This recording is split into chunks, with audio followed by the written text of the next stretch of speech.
નમસ્કાર વિદ્યાર્થી મિત્રો, હું doctor Achal Patel, founder of the plus one global classes. સ્વાગત છે આપ સૌનું મારી યુટ્યુબ ચેનલ પર. સો આજે લઈને આવ્યા છે તમારી માટે tips and tricks before the NEET exams 2025. તો આપ સર્વે વિદ્યાર્થીઓ અત્યારે ખૂબ જ ટેન્શનમાં હશો કે આ એક્ઝામ નજીક આવી રહી છે, એમ પ્રેશર વધતું જઈ રહ્યું છે. તો આ પ્રેશરને કઈ રીતે ઓછું કરી શકાય અને એક્ઝામમાં સૌથી સારું પરફોર્મન્સ કઈ રીતે આપી શકાય, એના માટેની નાની નાની ટિપ્સ અને ટ્રિક્સ લઈને આવ્યો છું.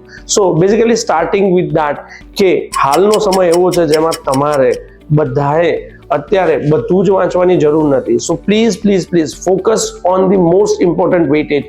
મારા પ્રીવિયસ વિડીયોઝ તમે જોઈ શકો છો, મારી ચેનલને તમે સબસ્ક્રાઇબ કરી શકો છો, બેલ આઇકોન પર પ્રેસ કરો તો આગળ પણ આવા નવા વિડીયોઝ ને શોર્ટ્સ આવશે. તો જેમ કન્ટિન્યુ વાત કરું છું એમ એ રીતે કે બધી જ વસ્તુઓ વાંચવી અત્યારે પોસિબલ નથી. તો જેટલી હાઈ વેટેજ ઇમ્પોર્ટન્ટ વસ્તુઓ છે એનું લિસ્ટ મેં પ્રીવિયસ વિડીયોઝમાં આપેલું છે, એની પર ફોકસ કરો, પર્ટિક્યુલરલી એની ઉપર તૈયારી કરો અને એના ઉપર જ રિવિઝન્સ કરો. તો એ પહેલી ટિપ્સ છે. બીજી સૌથી important, NCERT is your Bible. બીજા કોઈ પણ પ્રકાશનો કે અધર ગાઈડન્સ બુક્સનો ઉપયોગ અત્યારે મૂકી દો.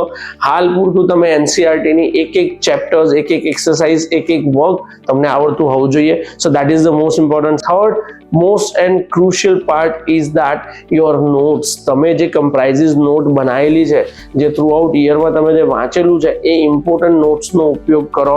અમારા કરિયર કનેક્ટમાં જોડાઓ, જ્યાંથી તમને અલગ અલગ નોટ્સ અને ઇમ્પોર્ટન્ટ ટોપિક્સ પર પણ વિડીયોઝ અને પીડીએફ મળતી રહેશે.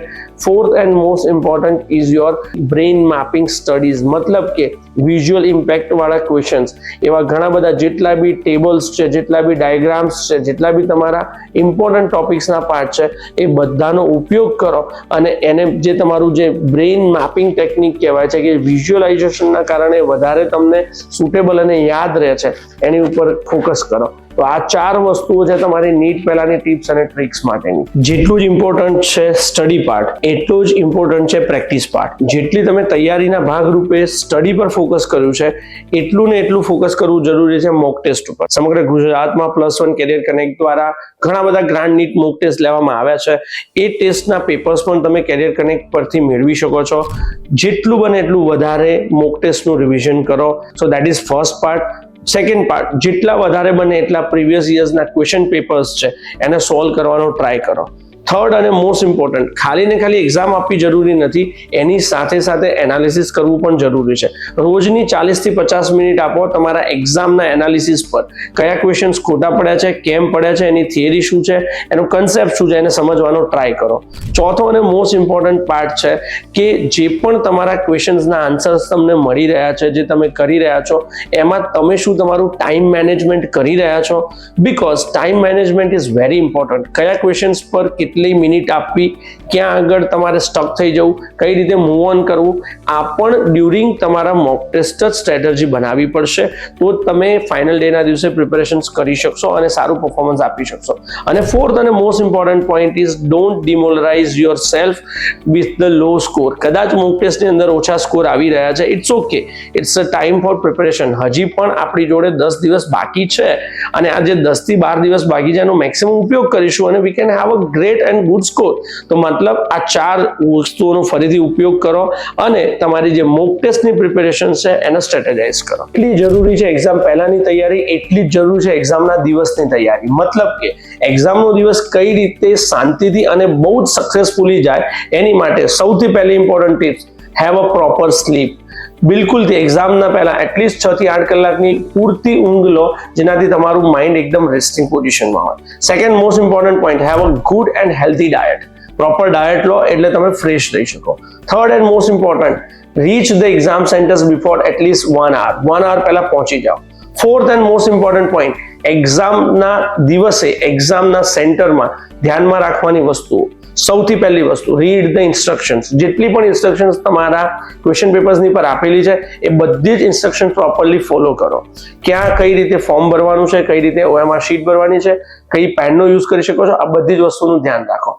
Second and most important point is કે એક્ઝામ દિવસના દિવસે જે અટેન્ડિંગ સ્ટ્રેટેજી છે એ તમારી પહેલેથી નક્કી હોવી જોઈએ. મતલબ કે તમે બાયોલોજીમાં બહુ જ ગુડ છો તો સ્ટાર્ટ વિથ ધ બાયોલોજી. તમારી માટે ફિઝિક્સ થોડું વીક છે તો એન્ડ વિથ ધ ફિઝિક્સ. સો તમારી સ્ટ્રેટેજી તમે ખુદ પ્લાન કરો એટલે તમે ડિસ્ટર્બ ના થાઓ, તમે હેરાન ના થાઓ. Fourth and most important point is that your negative marking, मतलब કે તમારા દરેકે દરેક ખોટા આન્સર્સ ના નેગેટિવ માર્કિંગ થાય છે. મતલબ જ્યાં સુધી તમે ઇનફ કોન્ફિડન્ટ ના હોય ત્યાં સુધી તમે તમારો એક ક્વેશ્ચન્સ અટેન્ડ ના કરો. એનાથી પણ ઉપરની વસ્તુ, last and most important, stay cool and કામ ઓન ધેટ ડે, બીકોઝ કે તમારી એન્ઝાઇટીના કારણે તમારા ક્વેશ્ચન્સના આન્સર્સ રોંગ થઈ શકે છે. જેમ જરૂરી છે તૈયારી એ જ રીતું જરૂરી છે સારામાં સારું પરફોર્મન્સ. મતલબ કે એક્ઝામના પહેલા જે પ્રિપેરેશન કરી, એક્ઝામના દિવસે જે પ્રિપેરેશન કરી છે, હવે જ્યારે એક્ઝામ ટાઈમ આપી રહ્યા છો ત્યારે ઘણી બધી કોમન મિસ્ટેક્સ છે જે વિદ્યાર્થીઓ કરતા હોય છે. તો આજે એ જ વસ્તુની વાત કરીશું. સૌથી પહેલી વાત કરીશું જે સૌથી ઇમ્પોર્ટન્ટ કોમન મિસ્ટેક છે, રીડિંગ ધ ક્વેશ્ચન્સ પ્રોપરલી. મતલબ કે ઘણા લોકો સવાલને પ્રોપર વાંચી નથી શકતા. એના અંદર આવેલા નાના નાના word except, all of the above, and, or, આ બધા વસ્તુઓને વાંચવાના ના કારણે થઈને સવાલ ખોટો સમજાય છે અને જવાબ ખોટો આપી બેસે. તો આ મિસ્ટેક્સ તમે અવોઇડ કરજો. Second and most important point is silly calculative errors. મતલબ કે એવા પ્રશ્નો કે જેમના કન્સેપ્ટ તમને ખબર છે, થિયરી ખબર છે, તમે કેલ્ક્યુલેટ કરો છો, પણ નાનામાં મોટી કેલ્ક્યુલેટિવ એરર્સના કારણે થઈને તમારો જવાબ ખોટો આવે છે અને તમે માર્ક્સ ગુમાવો છો. તો માટે ફરીથી ડબલ ચેક કરવાનું રાખો કેલ્ક્યુલેટિવ ક્વેશ્ચન્સની અંદર. Third and most important, overthinking ના કરો. પહેલા ધડા કે જે સવાલનો જે જવાબ તમને ખ્યાલ આવી ગયો છે, કોન્ફિડન્ટ છો, એ જવાબ આપી દો. નહીં તો જો તમે વધારે વિચારશો તો it might be end up in another answer જે કદાચ ખોટો પડી શકે છે. અને ચોથું સૌથી ઇમ્પોર્ટન્ટ, યોર ક્લોકને મેનેજ કરો. મતલબ કે એક સવાલ પાછળ તમને 30 થી 40 સેકન્ડનો જે સમય આપવામાં આવ્યો છે એ પૂરતો સમય યુઝ કરીને એ જ સવાલનો પ્રોપર આન્સર આપવો જરૂરી છે. So answer it in a time frame, અથવા તો પછી નેક્સ્ટ સવાલ પર જમ્પ કરી જાઓ, મૂવ કરી જાઓ. So don't waste your time. So all the best to all the future doctors. આજનો જે મારો પ્રોપર વિડીયો હતો એ ટોટલી એક્ઝામના ડેના પ્રિપેરેશન પહેલાથી લઈને, તૈયારીથી લઈને એક્ઝામના ડે અને એક્ઝામના દિવસે ક્લાસરૂમની અંદર, એક્ઝામ રૂમની અંદર પણ શું શું તૈયારી કરવી, કઈ કોમન મિસ્ટેકને અવોઇડ કરી શકાય છે એના માટેનો છે. પ્લીઝ આવા આગળ પણ વિડીયો આવતા રહેશે. એની માટે અમારી ચેનલને સબસ્ક્રાઇબ કરો, મેક્સિમમ લોકો સુધી શેર કરો અને બેલ આઇકોન પ્રેસ કરો. Thank you again. All the best, all the need aspirants. Thank you so much.